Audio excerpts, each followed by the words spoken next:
Lorsque la rosée de ce matin-là s'évapora, personne ne comprit ce qui se trouvait au sol.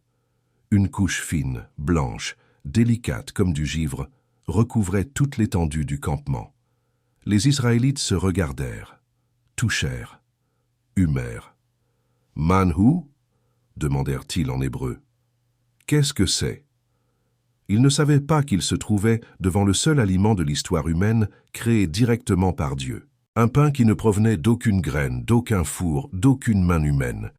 Pour comprendre le poids de cette matinée, il faut revenir 45 jours en arrière. Le peuple d'Israël venait de témoigner de l'impossible. 10 plaies avaient dévasté l'Égypte. La mer Rouge s'était ouverte en 2 murailles liquides. Les chars de Pharaon avaient été engloutis par les eaux. La libération de 430 ans d'esclavage venait enfin d'avoir lieu.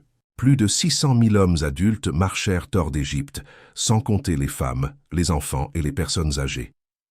Les historiens estiment que le groupe total atteignait 2 millions de personnes. Une nation entière en mouvement, transportant troupeaux, possessions, souvenirs et la promesse d'une terre où coule le lait et le miel. Mais une promesse ne remplit pas l'estomac. Avant de commencer, écrivez dans les commentaires d'où vous regardez. Laissez votre like, abonnez-vous à la chaîne et activez la cloche. Continuons. Le désert du Sinaï ne pardonne pas. La région entre l'Égypte et Canaan est l'une des plus arides de la planète. Des températures qui dépassent 40 degrés le jour et chutent près de 0 la nuit. Des rochers, du sable, des arbustes secs que même les chèvres ne peuvent pas manger. Aucun champ de blé, aucun fleuve avec des poissons, aucun arbre fruitier sur des kilomètres. Le paysage était si hostile que même les caravanes de marchands traversèrent la région à vitesse maximale, transportant toute l'eau et la nourriture dont ils auraient besoin. Ils avaient des chameaux, des routes cartographiées et de petits groupes. Les Israélites avaient 2 millions de bouches, des troupeaux qui devaient aussi manger, et aucune carte hormis la nuée qui les guidait. Les mathématiques étaient brutales. Un adulte a besoin d'environ un demi-kilo de nourriture par jour pour survivre dans des conditions normales. Dans le désert, avec l'effort physique de la marche et la chaleur extrême, ce besoin augmente. Multipliez cela par 2 millions de personnes.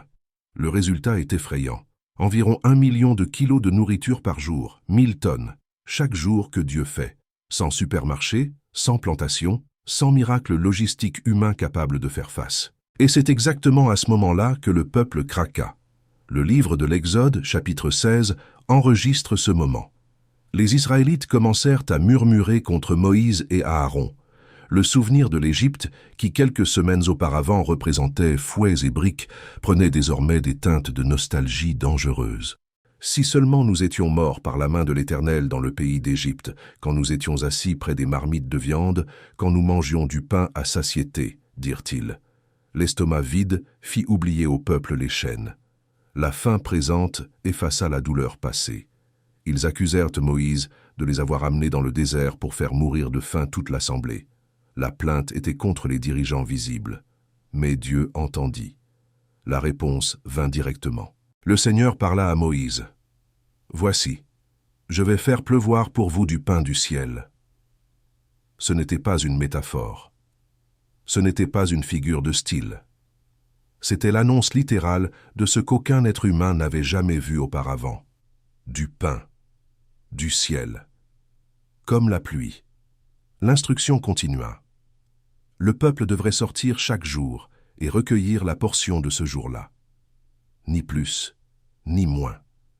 Un test incorporé dans la provision. Dieu n'était pas seulement en train de nourrir, il était en train d'enseigner. Ce même après-midi, le premier signe apparut. Des cailles couvrirent le campement. D'énormes volées d'oiseaux qui migraient à travers la région se posèrent épuisés parmi les tentes, faciles à capturer. Le peuple mangea de la viande ce soir-là, mais la caille n'était que l'entrée, le plat principal viendrait avec l'aube. Et puis vint le matin. La rosée couvrit le sol autour de tout le campement. Lorsqu'elle s'évapora avec le soleil levant, elle révéla quelque chose que personne ne pouvait identifier. Une substance menue, ronde, fine comme des écailles, blanche comme une graine de coriandre, répandue sur le sol comme si quelqu'un avait tamisé de la farine sur toute la terre. Les Israélites s'approchèrent, touchèrent, se regardèrent les uns les autres avec confusion. « Man who ?» L'expression hébraïque qui signifiait « qu'est-ce que c'est ?» resta gravée à jamais. De cet étonnement naquit le nom, la manne. Moïse expliqua « c'est le pain que l'Éternel vous donne pour nourriture ». Les règles étaient les précises. Chaque personne devait recueillir un homère par jour. Un homère équivalait à environ 2 litres, suffisant pour les repas d'un adulte pendant 24 heures. Peu importait si quelqu'un recueillait plus ou moins. Quand ils mesuraient chez eux, celui qui avait beaucoup recueilli n'avait pas de reste, et celui qui avait peu recueilli n'avait pas de manque. Le texte biblique enregistre ce détail comme un miracle dans le miracle. La portion s'ajustait mystérieusement aux besoins réels de chacun. La deuxième règle était encore plus exigeante. Personne ne devait garder de la manne pour le lendemain.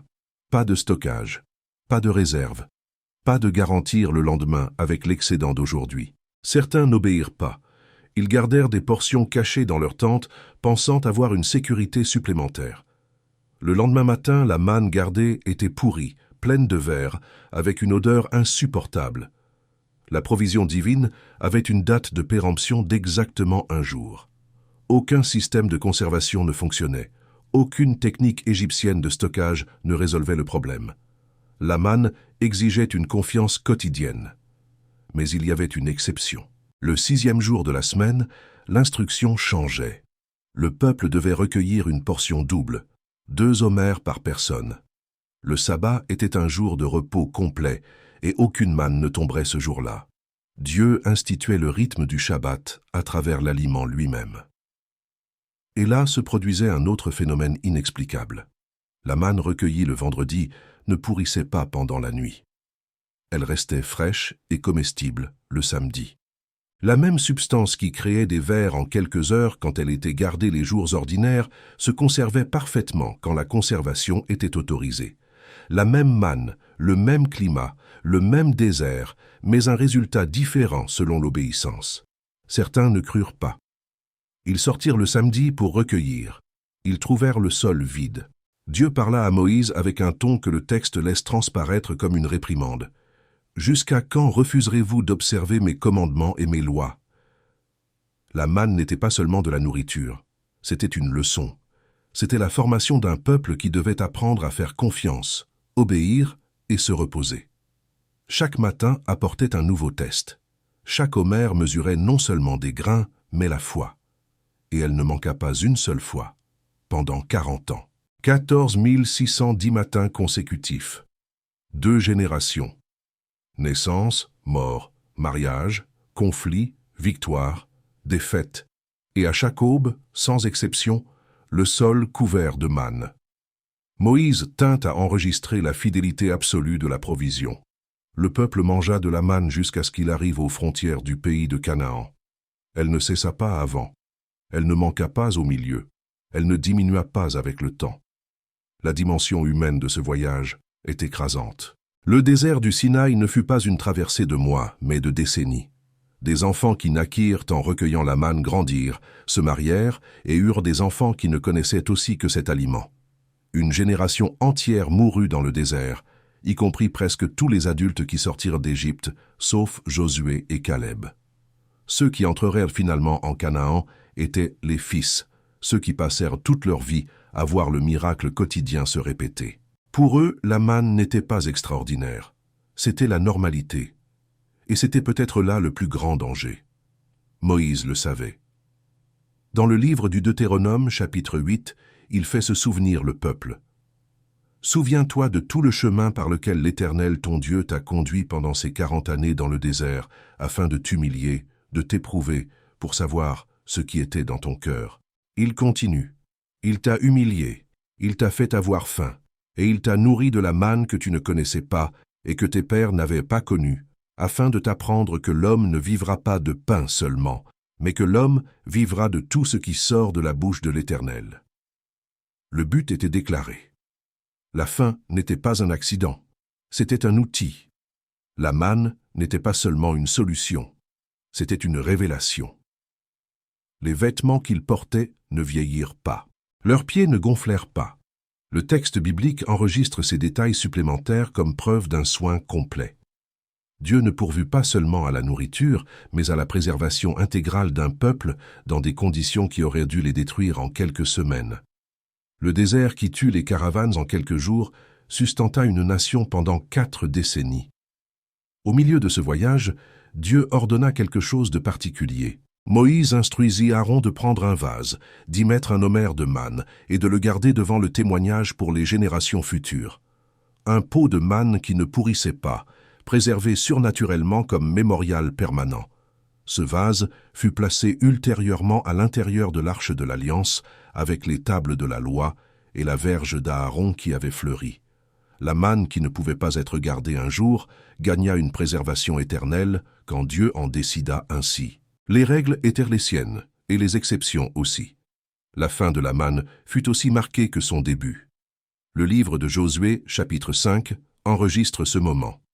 Les Israélites traversèrent le Jourdain, entrèrent en Canaan, célébrèrent la Pâque dans les plaines de Jéricho. Le lendemain de la Pâque, ils mangèrent du produit du pays, des pains sans levain et des épis grillés. Ce même jour, la manne cessa. Elle ne tomba plus jamais. La provision du désert céda la place à la provision de la terre promise.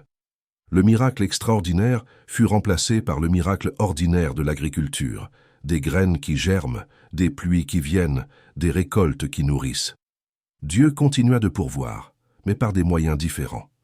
La transition révèle un principe qui traverse toute l'Écriture. Le surnaturel intense apparaît dans les moments d'impossibilité humaine totale.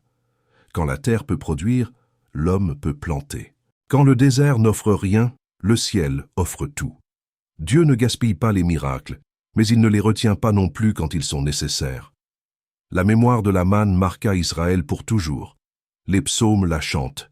Le psaume 78 l'appelle « blé des cieux » et « pain des anges ».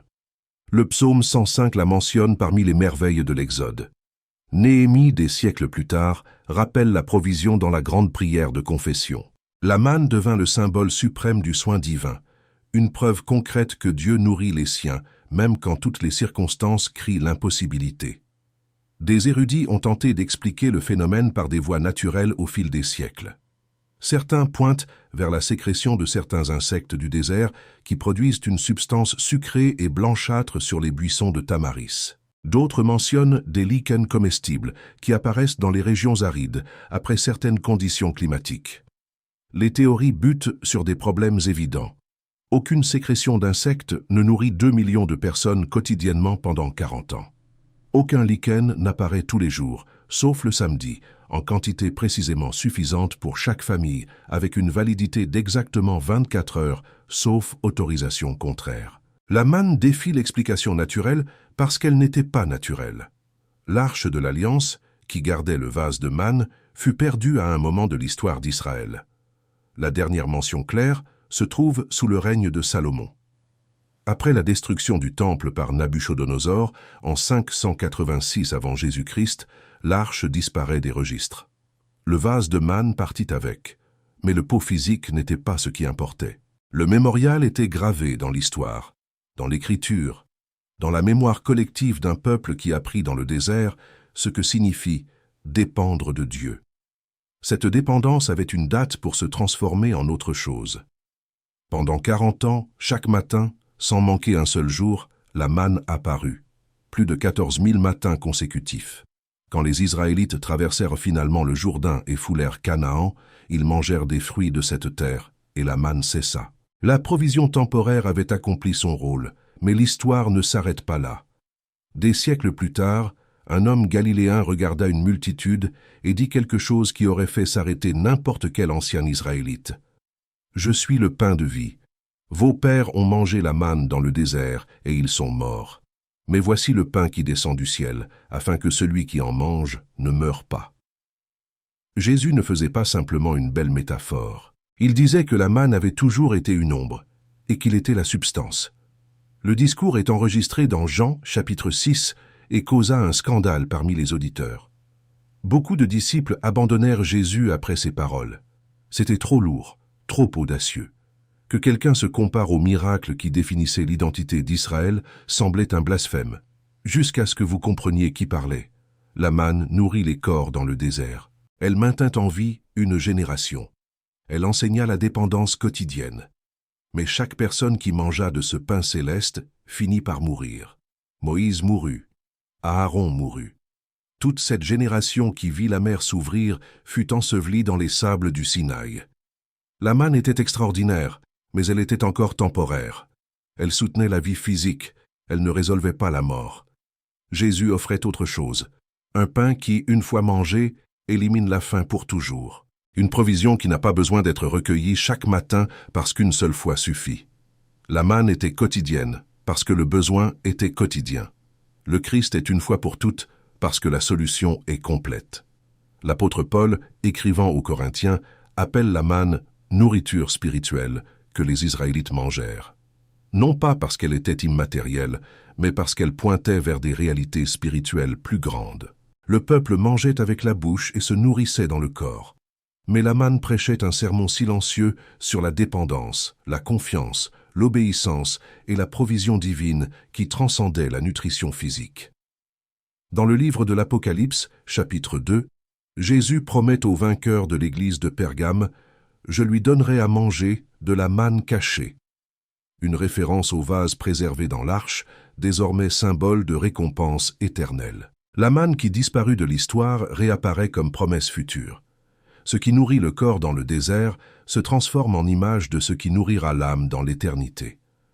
Le voyage de 40 ans dans le désert fut une école. Chaque homère de manne était une leçon. Chaque matin de collecte, un exercice de foi. Chaque nuit sans stock, une occasion de faire confiance au lendemain sans garantie visible. Les Israélites murmurèrent de nombreuses fois. Ils se plaignirent. Ils doutèrent. Ils désirèrent retourner en Égypte. Ils péchèrent gravement en diverses occasions. Mais la manne continua de tomber.